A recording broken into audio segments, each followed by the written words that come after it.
22 अक्टूबर 2008 Bharat launch करता है चंद्रयान 1 को। ये इंडिया का पहला मून मिशन था जो कि एक हद तक कामयाब भी रहा था। हम मून तक तो पहुंच गए थे मगर सॉफ्ट लैंडिंग करने में सक्सेसफुल नहीं हो पाए थे। उसके बाद भारत को 11 साल लग गए चंद्रयान 2 को लॉन्च करने में, जो भी एक हद तक कामयाब रहा था क्योंकि उसके ऑर्बिटर ने अपना काम पूरा किया था, जिसकी वजह से चंद्रयान 3 में ऑर्बिटर को इंक्लूड करने की ज़रूरत नहीं पड़ी। अब आपके मन में कई सवाल पैदा हो रहे होंगे कि भारत आखिर चांद पे क्यों जाना चाहता है, इससे हमें क्या मिलेगा और पिछली गलतियों से हमने क्या सीखा। आखिर चंद्रयान 3 को भेजने के पीछे भारत का मकसद क्या है। इस वीडियो के थ्रू हम आपको इन सभी बातों के जवाब देंगे। नमस्कार, आप देख रहे हैं न्यू इंडिया लाइव का डिजिटल प्लेटफॉर्म और मैं हूं आपके साथ लव शर्मा। जब भी हम मून लैंडिंग की बात करते हैं, दिमाग में सबसे पहले नाम आता है नील आर्मस्ट्रांग और बज एल्ड्रिन का, जो सबसे पहले चांद पर गए थे।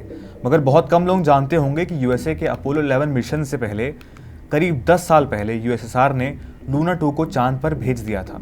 यूएसए और रशिया उन गिने चुने देशों में शामिल हैं जो मून पर सॉफ्ट लैंडिंग कर चुके हैं। इस लिस्ट में चीन का नाम भी शामिल है।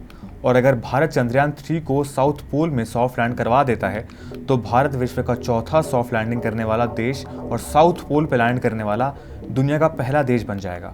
सोचिए कितना चौंका देने वाली बात है कि वर्ल्ड में 77 गवर्नमेंट स्पेस एजेंसीज हैं और इनमें से सिर्फ 11 अपने मून मिशंस में सक्सेसफुल रही हैं और उनमें से भी सिर्फ 3 कंट्रीज ऐसी हैं जो लूनर सरफेस पर सॉफ्ट लैंडिंग कर पाई हैं। मार्स पर लैंड करने का सक्सेस रेट 40% है, वहीं लूनर सरफेस पर लैंड करने का सक्सेस रेट सिर्फ 27%।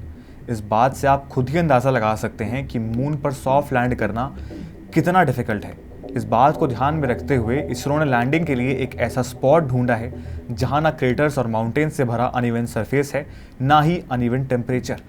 अब आप सोच रहे होंगे कि आखिर भारत के लिए सॉफ्ट लैंडिंग करना इतना इम्पॉर्टेंट क्यों है। दरअसल ये सॉफ्ट लैंडिंग करके भारत इंटरनेशनल स्पेस प्रोजेक्ट्स ले सकता है, बिल्कुल नासा की तरह। मगर क्या चांद पर जा पाना इतना आसान है? क्या चांद सच में इतना पास है? जवाब है नहीं। आप जान के हैरान हो जाएंगे, लेकिन अर्थ से मून का डिस्टेंस 3,84,400 किलोमीटर है। ये डिस्टेंस इतना ज़्यादा है कि सारे प्लैनेट्स बीच में फिट हो सकते हैं। चंद्रयान 3 में 2 मेन कंपोनेंट्स हैं, रोवर और लैंडर। हमारे इसरो की टीम ने इस बार पिछली बार की कमियों को सही करते हुए लैंडर के लेग्स को स्ट्रॉन्ग बनाया है ताकि वो लैंडिंग के होने वाले इम्पैक्ट को सर्वाइव कर पाए। चंद्रयान 3 में एक ऐसा इंस्ट्रूमेंट है जिसका नाम है शेप, यानी spectropolarimetry of habitable planet Earth. Instrument Earth का डेटा रीड करके हैबिटेबल एक्सोप्लैनेट्स ढूंढने में यूज़ हो सकता है।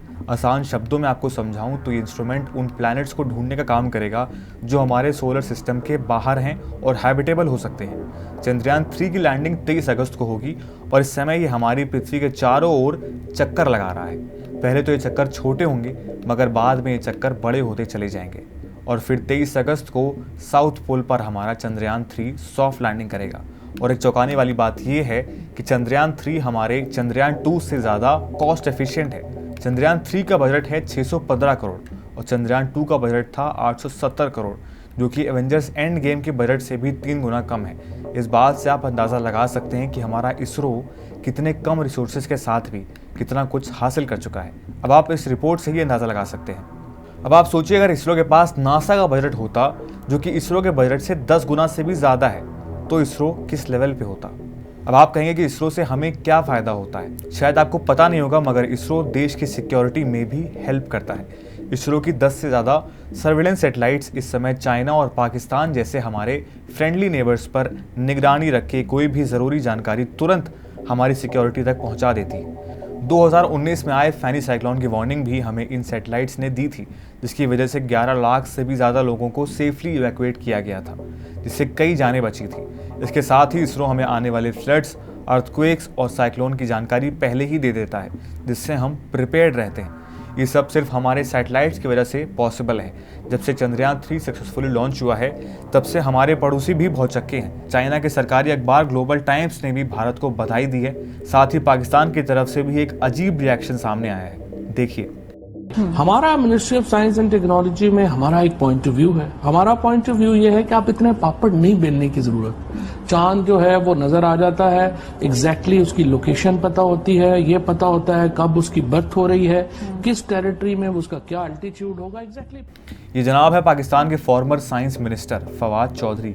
इन महाशय के चंद्रयान 2 के टाइम के ट्वीट्स देखिए और अब का ट्वीट देखिए, आपको फर्क साफ नजर आएगा। वजह सिर्फ एक, इसरो की काबिलियत। जैसा कि हमारे कुमार विश्वास ने कहा था कि झंडे में चांद होना और चांद पर झंडे होने में औकात का फ़र्क है।